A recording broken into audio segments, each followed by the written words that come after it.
Kan karena saudara, kalau kita mau ribut Om Deddy, ya kan Bung Deddy, Mas Deddy, apapun lah kita menyebutnya, tolonglah jangan usik-usik agama. Karena kalau bicara tentang agama, ada banyak pandangan-pandangannya, ada banyak bacaan-bacaan murahan tentang itu, ya kan. Ada yang berkata bahwa Yesus lahirnya di bawah pohon korma, ya kan. Kan ini pandangan-pandangan yang nggak masuk akal. Contoh, siapa yang tidak tahu Yesus lahirnya di Bethlehem?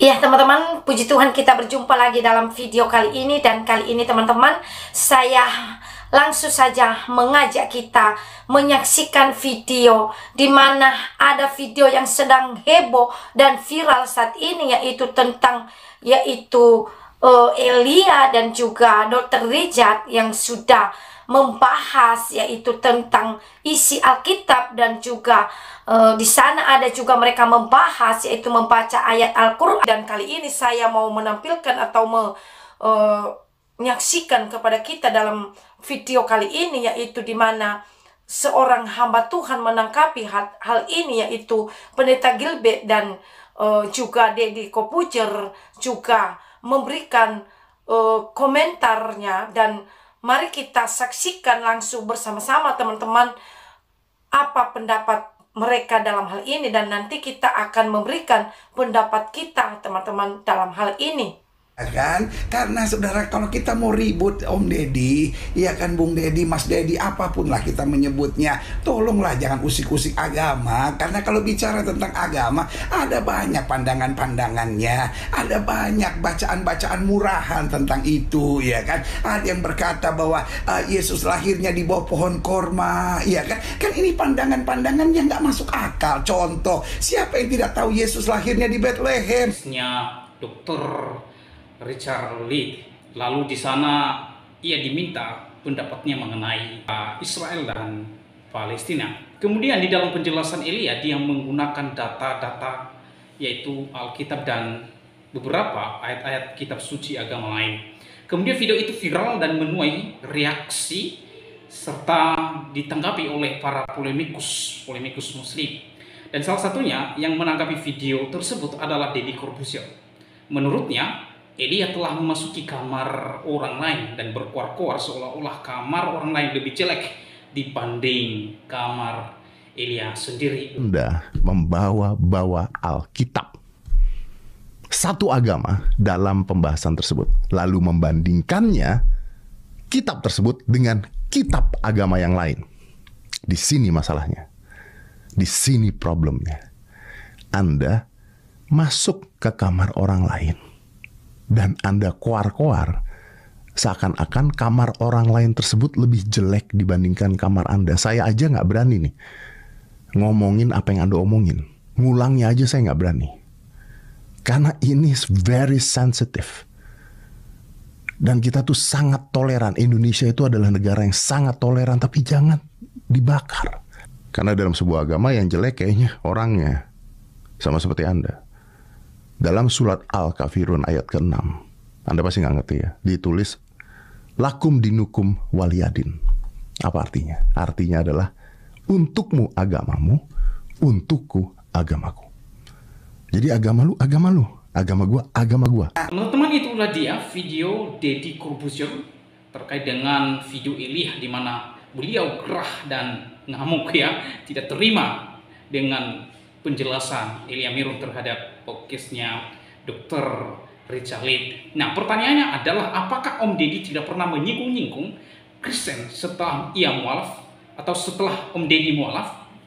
Pernah kan Om Deddy masuk ke kamar orang lain seolah-olah kamar Om Deddy lebih baik daripada kamar orang lain?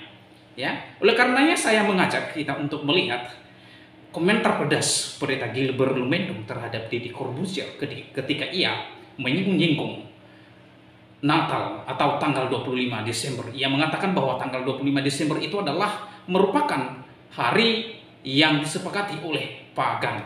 Dan video tersebut menuai juga reaksi terhadap Deddy Corbuzier yang ditanggapi oleh Pendeta Gilbert Lumendong berikut ini. Ada yang mengirim saya, yaitu capturean dari seorang yang sebetulnya cukup terkenal dan selama ini saya pikir cukup intelijen gitu, cukup berpikir gitu saudara-saudara, ya kan.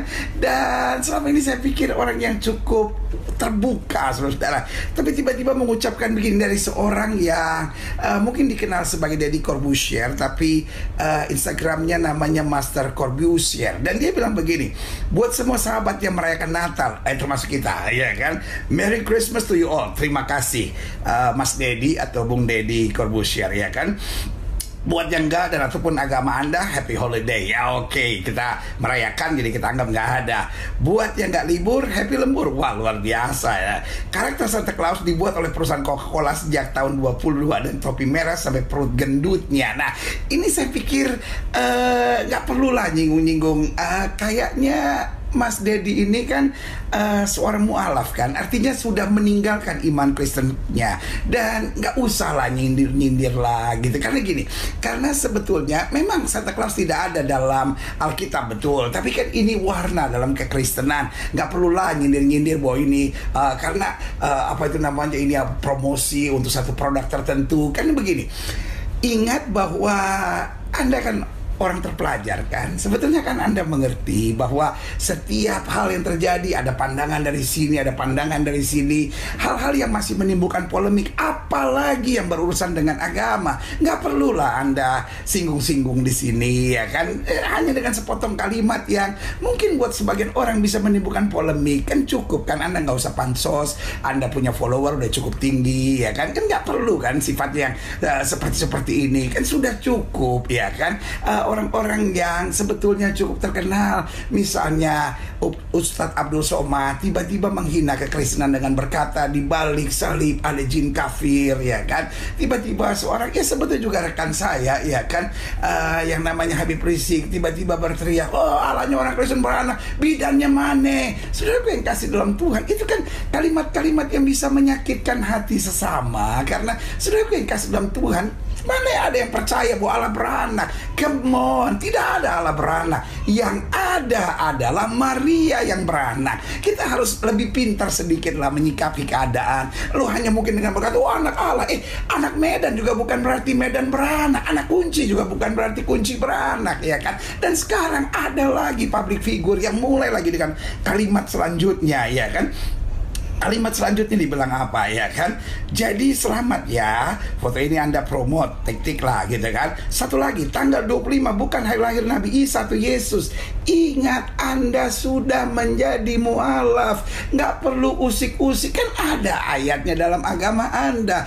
Agamamu adalah agamamu, agama orang lain adalah agama orang lain. Agamamu agamamu, agamaku adalah agamaku. Buat apa lagi Anda pakai kok pansos banget gitu, kok mau bikin sensasi-sensasi murahan. Tanggal 25 bukan hari lahir Nabi Isa atau Yesus. Tanggal tersebut disetarakan oleh zaman dulu oleh komunitas pagan buat penghargaan doang. Ya ampun, bacaan Anda bacaan murahan, iya kan? Karena saudara, kalau kita mau ribut Om Deddy, iya kan, Bung Deddy, Mas Deddy, apapun lah kita menyebutnya, tolonglah jangan usik-usik agama. Karena kalau bicara tentang agama, ada banyak pandangan-pandangannya, ada banyak bacaan-bacaan murahan tentang itu, ya kan? Ada yang berkata bahwa Yesus lahirnya di bawah pohon korma, ya kan? Kan ini pandangan-pandangan yang nggak masuk akal. Contoh, siapa yang tidak tahu Yesus lahirnya di Bethlehem?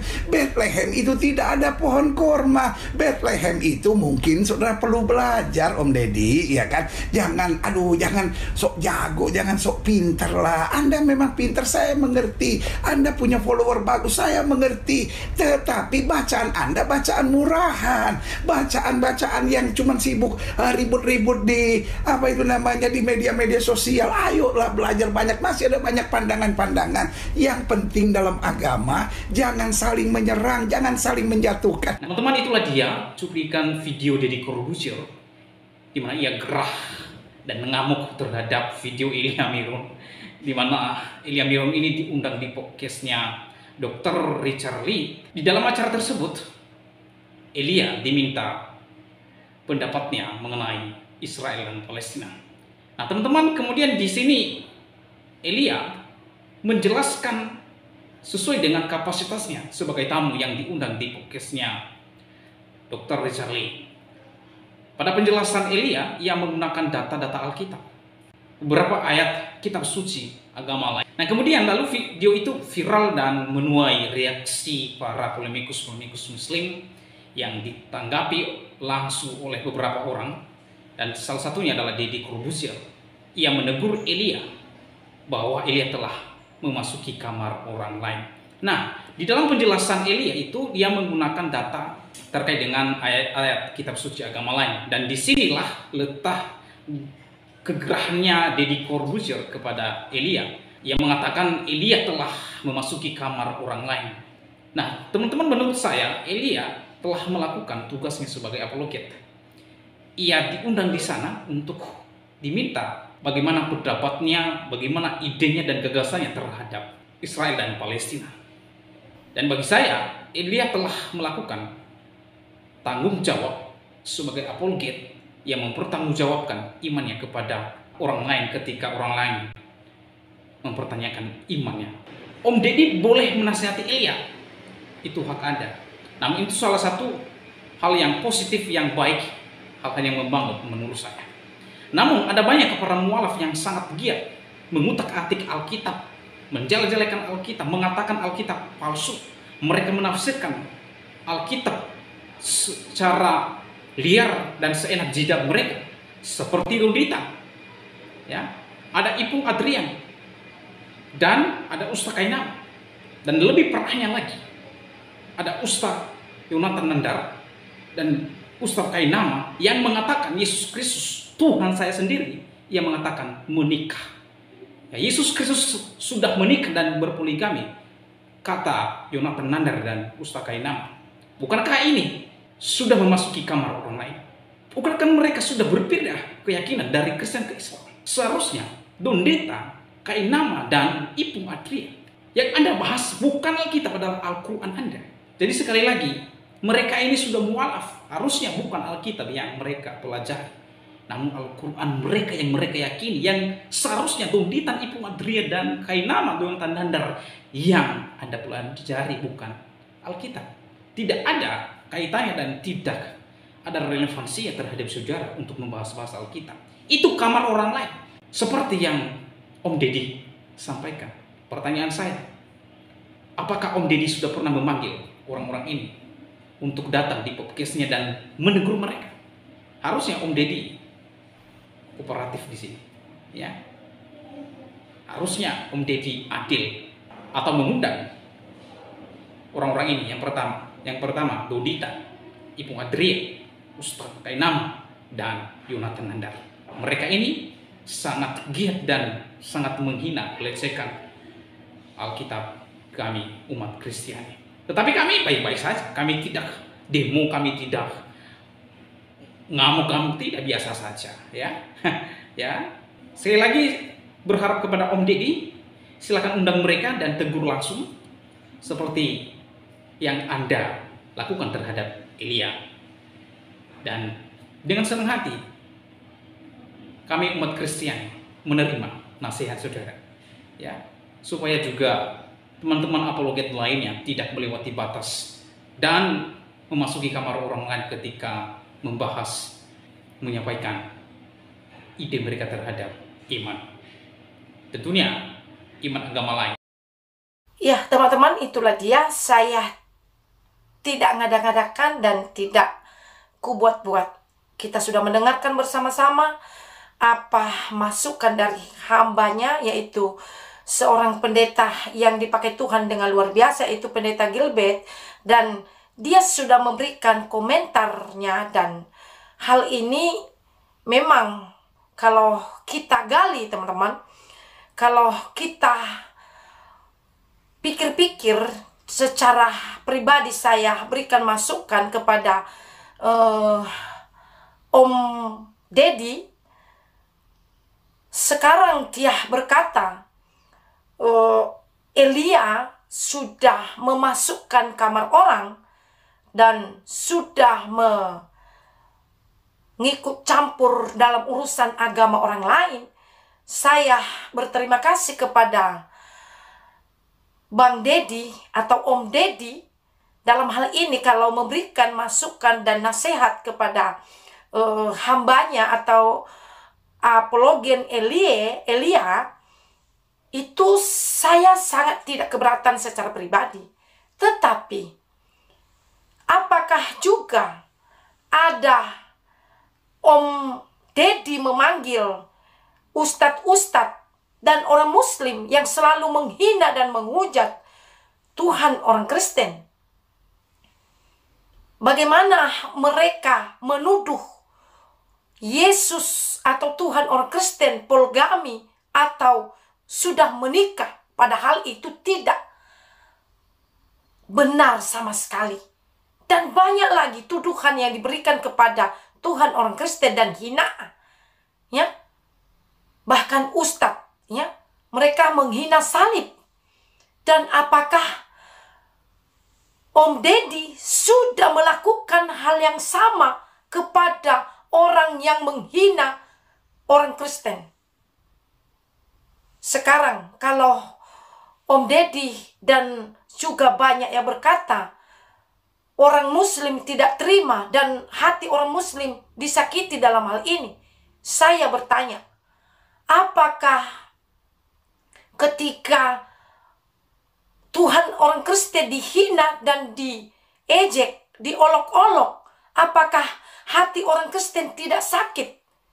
Apakah orang Kristen juga terima? Ini yang perlu kita pertanyakan kepada Om Dedi dan kepada orang-orang yang tidak terima dalam hal ini. Nah, jadi itulah teman-teman masukan dari saya. Saya juga rindu teman-teman memberikan pendapat kalian dalam hal ini dan masukan kalian teman-teman. Kalian boleh respon dan boleh komen memberikan pendapat kalian dalam hal ini teman-teman. Kiranya juga video ini dapat membuat kita lebih dewasa lagi dalam beragama dan juga agar kita saling mengasihi dan saling menghargai perbedaan itu. Mari kita bangkit dalam mengasihi, di mana kita juga dalam negara bangsa Indonesia ini kita adalah satu, ya. Biarlah kita selalu diberkati dan ditolong oleh Tuhan. Kiranya Tuhan menyertai kita dimanapun kita berada. Sampai sini yang saya bisa bagikan. Tuhan Yesus memberkati kita. Amin.